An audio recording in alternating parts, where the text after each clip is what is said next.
अगर आपका भी 12th कंप्लीट हो गया है और आप ये सोच में डूबे हैं कि हम 12th कंप्लीट हो जाने के बाद क्या करें, जैसे कि मान लीजिए आपकी पढ़ाई 12th में आर्ट से कंप्लीट हो गई है या फिर साइंस में जैसे कि बायोलॉजी एंड मैथमेटिक्स से कंप्लीट हो गई है, तो 12th के बाद क्या करें। कॉमर्स से कंप्लीट हुआ है तो क्या करें। यानी कि विभिन्न प्रकार के मन में आपके सवाल आ रहे होंगे कि 12th कंप्लीट हो जाने के बाद आखिर हम कौन सी पढ़ाई करें। तो आप बिल्कुल सही जगह पे आए हैं। इस वीडियो में हम आपको बिल्कुल सही और सटीक तरीके से बताने वाले हैं कि बेस्ट आपका कैरियर कौन सा रहेगा 12th करने के बाद, चाहे वो किसी भी स्टेम से आप 12th किए हुए हों। तो आपको वीडियो को जो है वो कंप्लीट ज़रूर देखना है। तो चलिए वीडियो को सबसे पहले हम लोग स्टार्ट कर लेते हैं। तो भाई देखिए, सबसे पहले तो हम कुछ आपको पॉइंट बता दें, उसके बाद से आपको बेस्ट कैरियर बताएंगे हर एक स्ट्रीम में, यानी कि हर एक सब्जेक्ट में।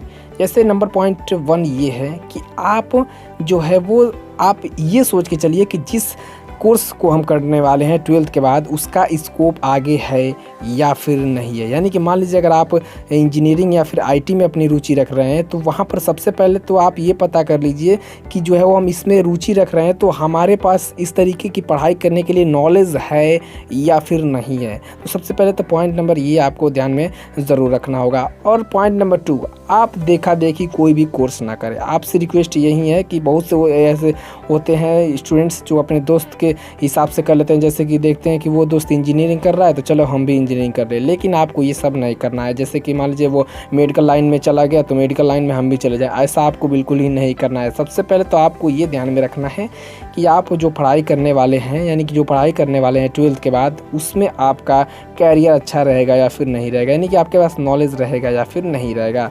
तो ये सब पॉइंट आपको ध्यान में रखना है। अब भाई देखिए, सबसे पहले तो हम आपको ये बता दें कि आप मान लीजिए जो है वो अपनी पढ़ाई करने जा रहे हैं 12th के बाद, जैसे कि आपका यहाँ पर मेडिकल में स्कोप है या फिर नहीं है। बहुत से स्टूडेंट्स ऐसे भी होंगे जो ये सोचते होंगे कि मेडिकल में, जैसे कि मान लीजिए अगर आपका 12th में आप बायोलॉजी लिए हुए हैं और आप ये सोच रहे हैं कि हम 12th के बाद क्या करें, तो भाई देखिए मेडिकल फील्ड में आपका बहुत ही अच्छा कैरियर है। जैसे कि आप चाहें तो बीएससी कर सकते हैं या फिर मेडिकल का कोई भी बायोटेक्नोलॉजी, जेनेटिक्स, इलेक्ट्रॉनिक जैसे विषयों में भी ग्रेजुएशन करने का विकल्प होता है मेडिकल फील्ड में। जी हाँ, आप 12वीं के बाद इंजीनियरिंग या मेडिकल कोर्स भी कर सकते हैं, लेकिन इसके लिए एंट्रेंस एग्ज़ाम को पास करना ज़रूरी है।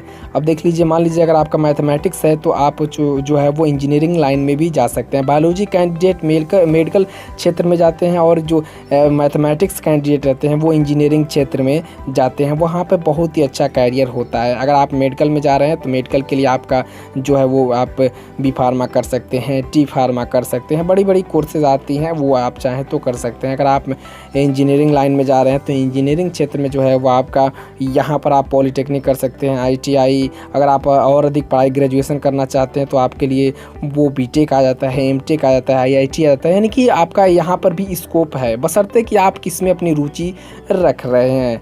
यहाँ तो सबसे बात ज़रूरी है समझने के लिए कि अगर मेडिकल में आप जा रहे हैं तो मेडिकल के लिए आपका एक अच्छा कैरियर होगा, वहाँ पर अपनी पढ़ाई आपको मन लगाकर करनी होगी। अब दोस्तों हम लोग बात कर लेते हैं कि कॉमर्स और कंप्यूटर साइंस जो कैंडिडेट है वो क्या करें। मान लीजिए आपका 12th में कॉमर्स है या फिर कंप्यूटर साइंस है तो आप क्या कर सकते हैं। तो भाई देखिए, कॉमर्स के फील्ड में भी काफ़ी विकल्प है, जिनमें से छात्र अपनी पसंद से चुने हुए वैकल्पिक कर सकते हैं। इस सिस्टम के छात्र भविष्य में MBA, CS, CA, financial analyst जैसे क्षेत्रों में सुनहरा अपना कैरियर बना सकते हैं। कंप्यूटर साइंस के कोर्स की बढ़ती डिमांड के साथ आप चाहें तो कॉलेजों में BSc भी कंप्यूटर्स के साथ कर सकते हैं, CS के साथ BSc कर सकते हैं। इसकी बहुत ही ज़्यादा डिमांड मानी जा रही है। इस समय आप देख पा रहे हैं कि विभिन्न प्रकार की जो भी आपकी हो रही है वो कंप्यूटर साइंस द्वारा ही हो रही है। यानी कि आपकी जो बदलती डिमांड के हिसाब से कंप्यूटर साइंस की अधिक इस समय मांग है।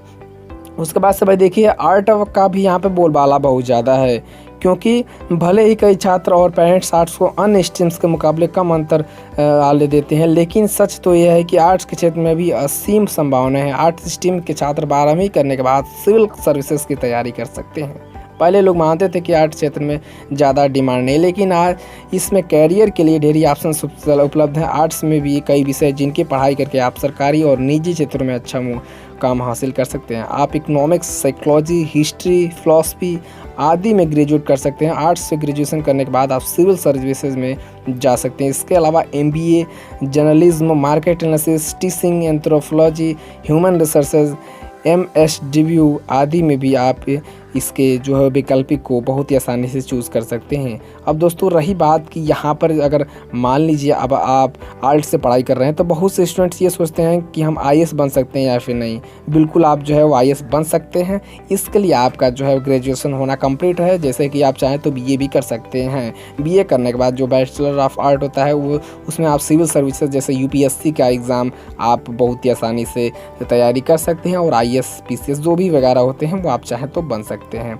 तो यहाँ पर फील्ड की हम लोग बात करें, इसमें सबसे ज़्यादा आपका जो कैरियर है वो किस में है। तो भाई देखिए, आप मेरे हिसाब से अगर आप चाहें तो आप कंप्यूटर साइंस आपके लिए बेटर रहेगा, लेकिन बशर्ते आप किस में अच्छा खासा नॉलेज रखते हैं, आप अपने हिसाब से किस में रुचि रखना चाहेंगे, आपके लिए आगे क्या सही है वो अगर आप करते हैं तो बहुत ही आसानी से आप जो है वो 12th के बाद अपना एक अच्छा कैरियर ढूंढ सकते हैं। लेकिन यहाँ पर इंजीनियरिंग का भी बहुत ही ज़्यादा डिमांड है। इंजीनियरिंग हो गया, इंजीनियरिंग IT हो गया, या फिर मेडिकल में भी आप चाहें तो जा सकते हैं, बशर्ते कि आप इसमें रुचि रखना पसंद करते हैं। तो आई होप आपको वीडियो पसंद आया होगा। अगर पसंद आता है तो नीचे लाइक का बटन दबाकर ज़रूर जाइए। तब तक के लिए थैंक यू। जय हिंद। से बात सुनते हैं नेक्स्ट वीडियो में।